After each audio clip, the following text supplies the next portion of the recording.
I've heard a lot of people talk about their high school experiences, and for the most part, it sounds like it was a pretty lethal time. For most people, just didn't have a great time. Mine was exactly the opposite. It was the best time of my life. It was a unique school, nothing like my junior high school. The high school that I went to, you actually had to be accepted into based on your grade point average, and it wasn't a neighborhood. It was not a neighborhood school.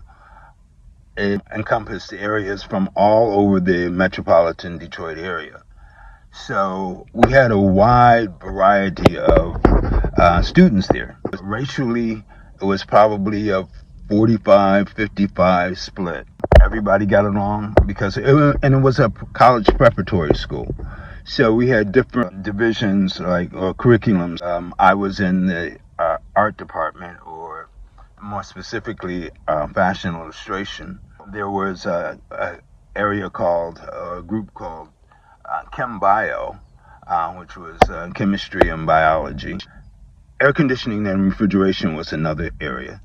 There was just, everything was broken down by categories so that you would get the college preparatory courses that you needed in order to better be accepted in colleges of your choice. So, as I said, it was a wide variety. In the art department, we had a few strange characters. I remember this one guy we used to call Tie Man, not because he wore a shirt and tie, but because he would wear probably around 25 to 30 ties at a time.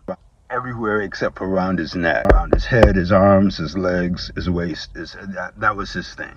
He just wore ties. There was another girl who I remember, a very cute girl, very attractive, but she wore a cowbell, a big, huge cowbell as her necklace. I guess she wanted to let everybody know when she was coming.